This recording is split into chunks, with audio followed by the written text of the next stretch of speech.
This is what happens when you break one of your own rules. I'd lived out west for a long time, but I always made it my policy to never drive outside of town in the wintertime.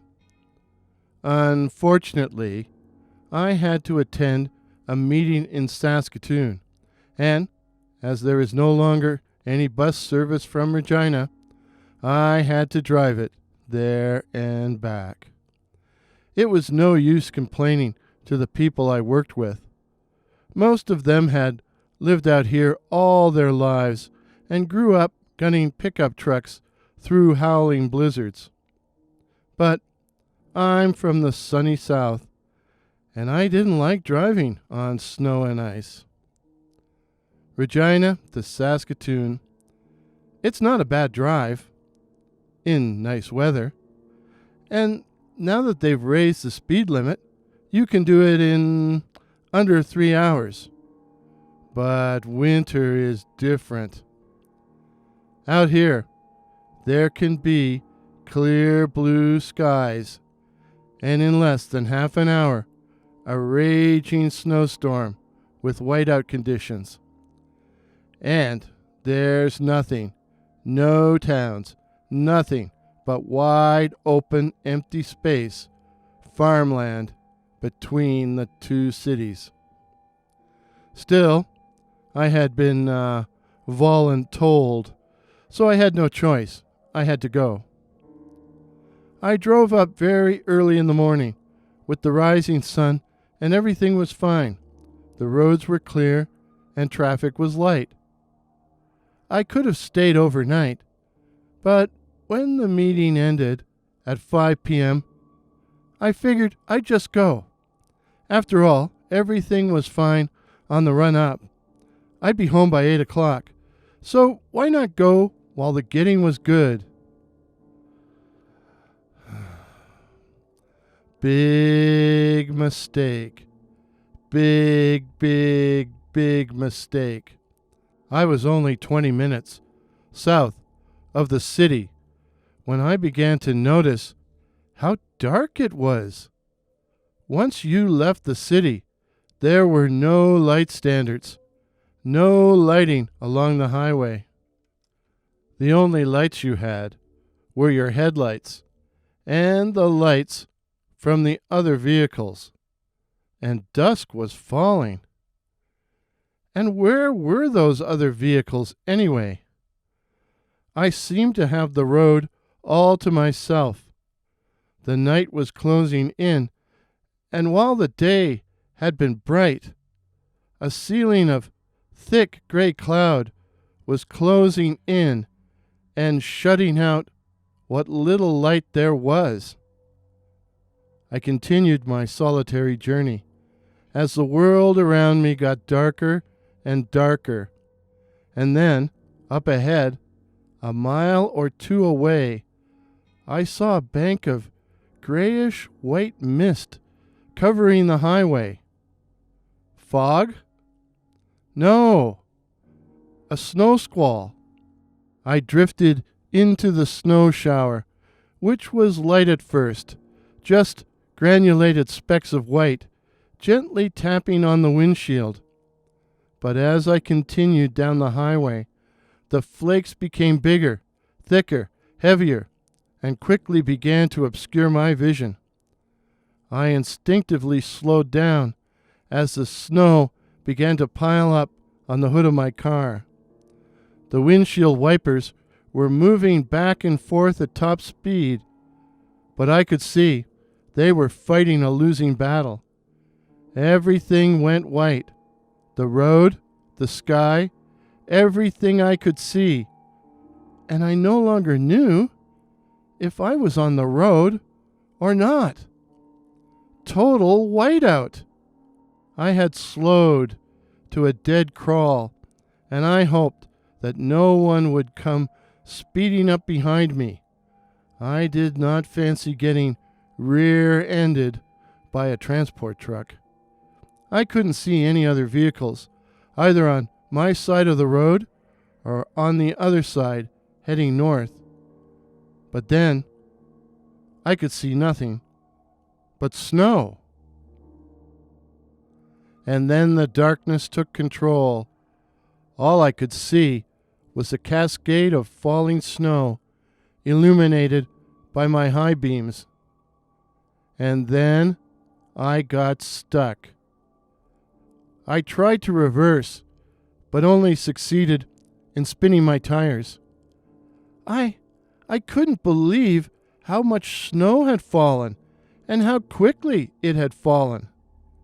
It was like the old-fashioned blizzards the seniors talked about, with drifts 10 feet high. And here I was, trapped in such a blizzard, out on the frozen prairie. I shut the ignition off. I had to conserve fuel, so I could keep running the heater when the cold got too intense. I had an emergency kit and a spare blanket in the trunk, so I exited the vehicle to get them. I was only going to the trunk. I knew my safest bet was to stay with the car and not get lost in the snow.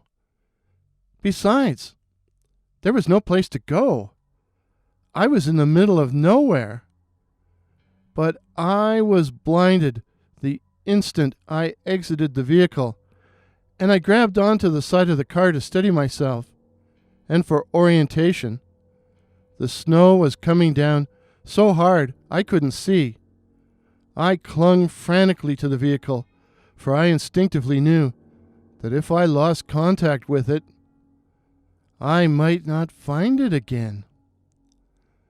I worked my way around to the trunk, only to find it buried under 6 inches of snow. 6 inches already? I brushed it off the best I could, but I had trouble finding the lock. My car is white, same as the snow, and my hands were shaking from the sudden cold. The temperature had dropped precipitously, and the wind had risen. I finally got the key in the lock and turned it. Nothing happened. The trunk was frozen shut. I fought with it for several minutes, until I couldn't stand the chill, then groped my way back to the driver's side door before it froze too. I ran the heater as soon as I got back inside. I was covered in white, like a snowman. After a few minutes, I began to feel human again, and knew I was just going to have to wait it out. For the next few hours, I ran the heater over and over, just enough to keep from freezing. I tried not to fall asleep. I wasn't sure I would wake up alive. But in the end, I slept and had strange dreams. I dreamed I was walking through a primordial forest. A light crust of snow covered the ground, and dusk was falling. Ahead of me, in the twilight, I could hear the roar of the wind and the sound of crashing trees. The ground shook beneath my feet, and my nostrils were assailed by a terrible stench, the fetid odor of rotting meat or rotting flesh. Something was coming for me, something which pushed the trees aside, something huge, gray, bellowing. A squall of snow, a flash of light, a sudden sharp pain in my chest. I woke up. The blizzard was over, and a bright full moon illuminated a winter wonderland landscape. Drifts of pure white snow as far as the eye could see. It was beautiful in a bleak, austere way. I tried the ignition. The engine was dead. I would just have to hang on until I was rescued and hope I didn't freeze to death. Something Something dark was wading through the snow towards me. A man? Someone coming to rescue me? But who could possibly be out there in these conditions, walking? I looked closer, and while it was humanoid in appearance, it wasn't human, although it might have been once. It stood 8 or 9 feet tall, the body thin and emaciated, starved. It had been covered in clothes once, but now its garments hung in tatters from the skeletal frame. Its skin was gray, its fingers elongated into jagged claws, and its feet, huge, swollen, round, like the feet of an elephant. But its face, what was left of the face, is what arrested my attention. It was half eaten away, the mouth a rictus of yellowish fangs, and the eyes, wide, staring, and glowing red. I knew what it was. A Wendigo, a person who had once tasted human flesh and been transformed into a bloodthirsty cryptid, who preyed upon and feasted upon those lost in the wilderness, and who could summon blizzards to trap the unwary. It strode up to my driver's side window and looked in, its hideous countenance inches from mine, and it said, not out loud, but in my mind, "Let me in. No, let me in, Clark. No, Clark." I opened the door.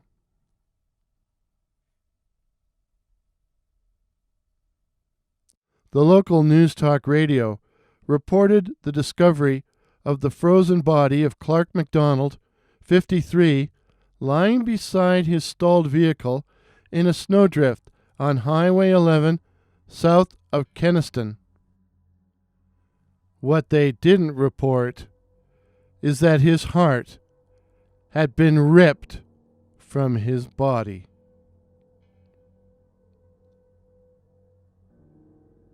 If this is your first visit to my channel, please consider subscribing. My name is Warren, and I write and tell original ghost stories and original horror stories featuring cryptids such as the Night Floaters, werewolves, and the Black-Eyed Children. And now, the Wendigo. Please help me to get to 2,021 subs by 2021. Till midnight. Cheers.